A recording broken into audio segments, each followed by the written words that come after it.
en el tiempo de Saúl, o la gente que con él gobernaba, ya en el caso de que haya sido con Absalón, le dice: oye, ¿estás viendo cómo está el asunto? Escapa, vete de aquí. Mejor es salirnos por la puerta de atrás, mejor vamos a hacer esto, vamos a hacer aquello.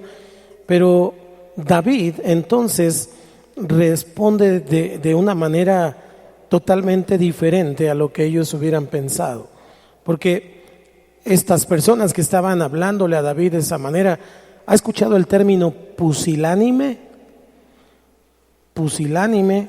Bueno, pusilánime es una persona que tiene miedo, que tiene temor, que no tiene futuro, que está angustiado y que no tiene ánimo. Pusilánime. Estas personas tenían ese espíritu pusilánime.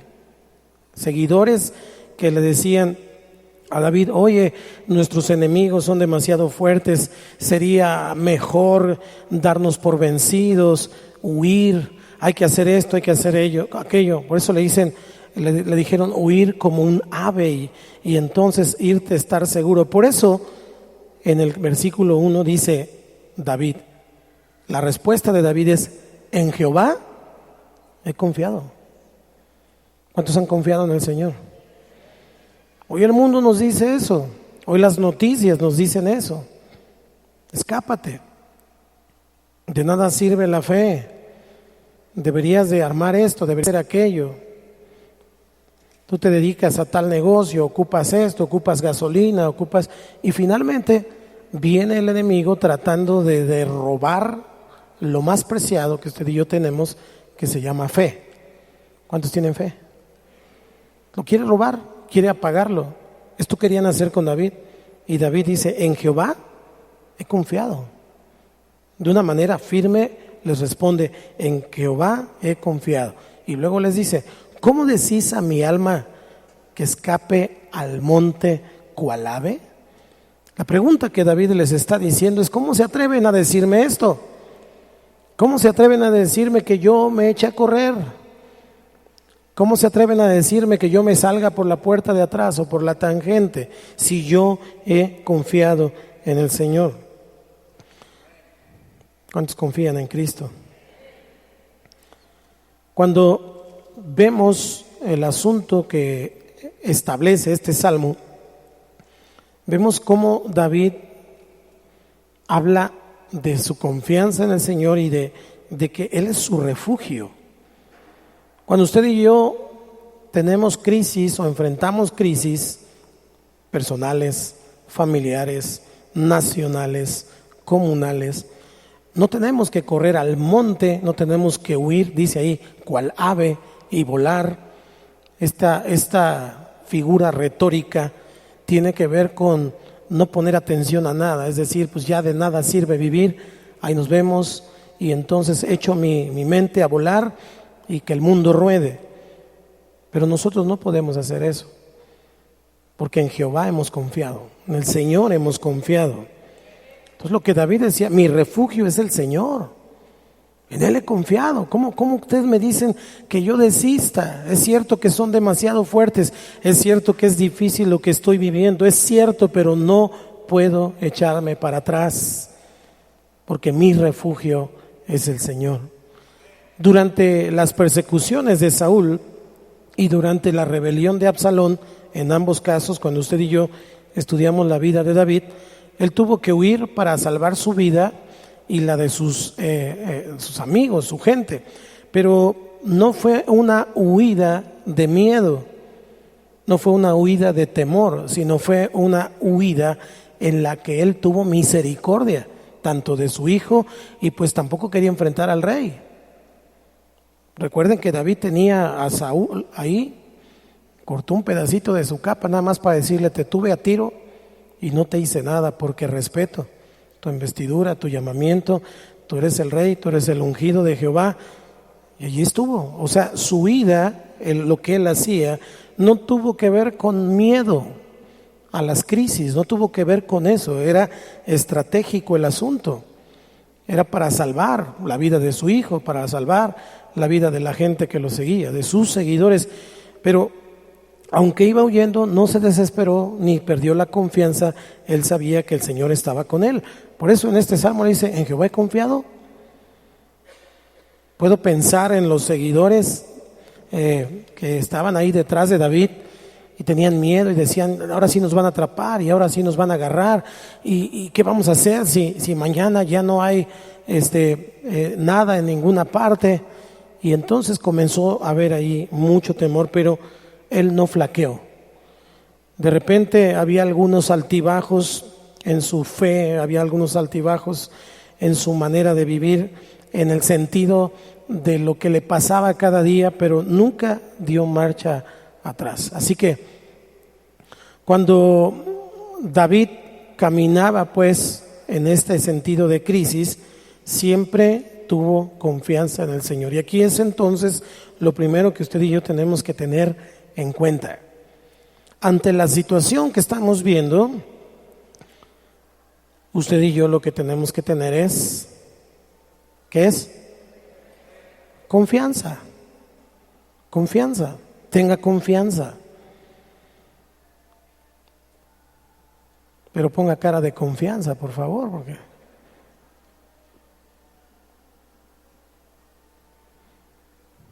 a ver, voltea al que está a tu lado y a ver si tiene cara de confianza.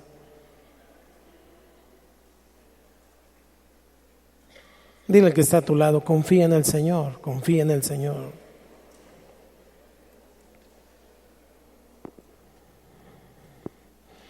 Mucha gente hoy en día repite este tipo de situaciones. Vivimos situaciones a nivel internacional, a nivel nacional. Hace tiempo que no vivíamos algo como esto, pero finalmente es un ajuste. Y cuando viene un ajuste siempre hay jaloneo, siempre hay cosas que salen, que brotan. A gente que no le conviene una cosa, a otros no les conviene otra. Pero finalmente usted y yo tenemos que mantenernos firmes en la pregunta, en la presencia del Señor, y no estarnos haciendo preguntas de qué vamos a hacer, qué vamos a vivir, cómo le vamos. Dios es soberano. Dios sigue gobernando, Él sigue sentado en el trono y su brazo no se ha cortado. Él es Dios. Por encima de todas las cosas y por encima de todo gobierno, Él es Dios. Aquí lo que a mí me preocuparía más sería asegurarme si Él es mi Dios. Porque si es mi Dios, pues Jehová es mi pastor y entonces, exacto. Pero si yo soy mi propio Dios, o tengo algún otro Dios que no sea el Señor, entonces sí me debo preocupar, porque entonces finalmente sí me puede pegar. Pero si yo estoy caminando con el Señor y tengo fe en el Señor y tengo confianza en el Señor, pues Él sabe lo que hace.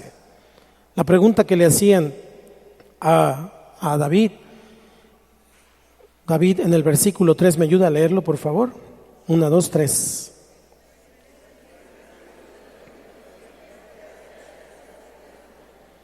¿Qué ha de hacer el justo si fueran destruidos los fundamentos? La palabra fundamento aquí aplica en varios sentidos.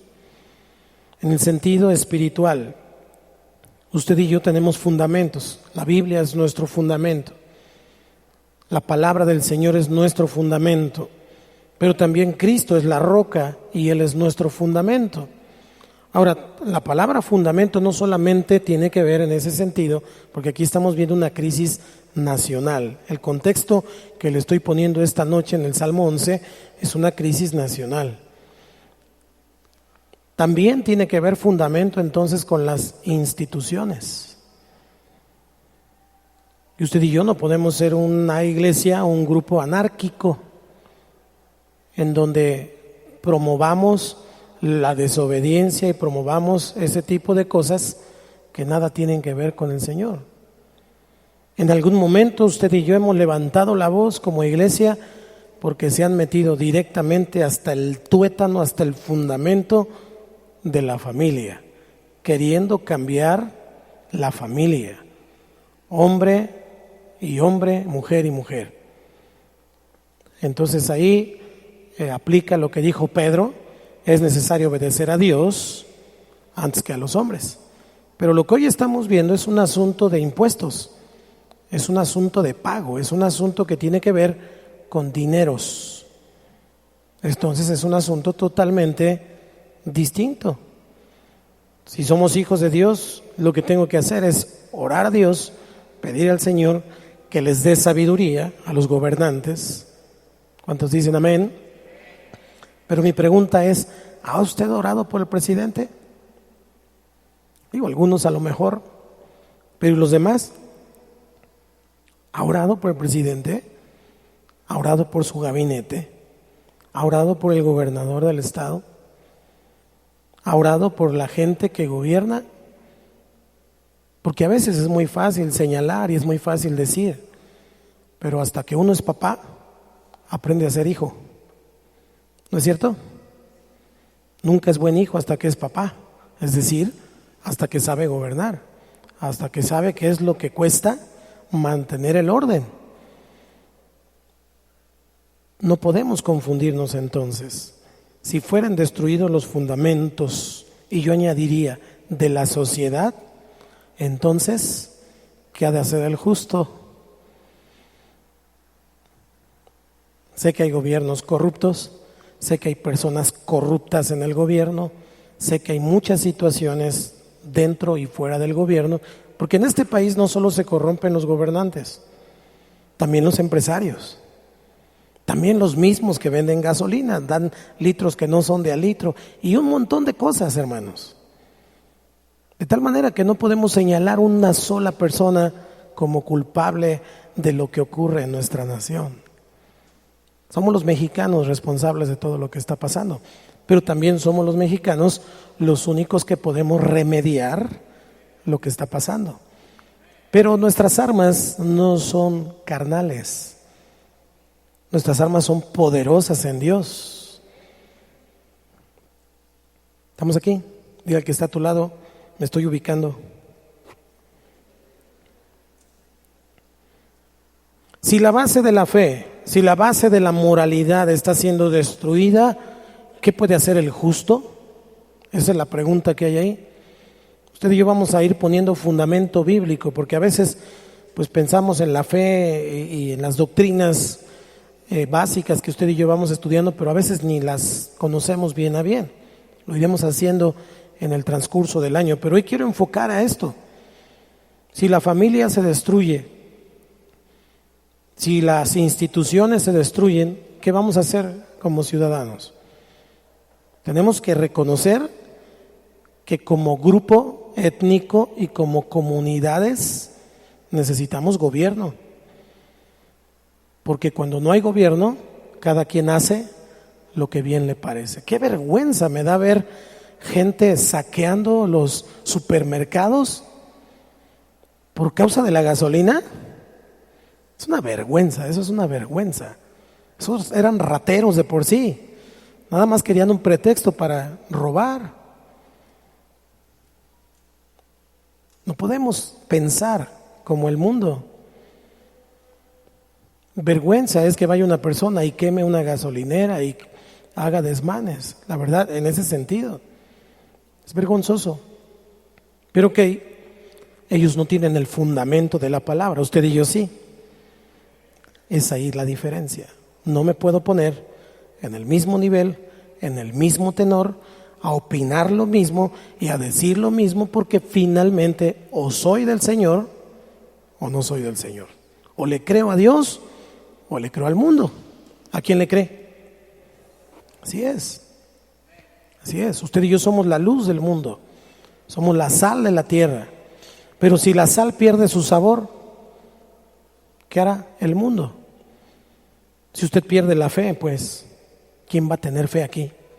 Si la iglesia no tiene esperanza, ¿quién tendrá esperanza?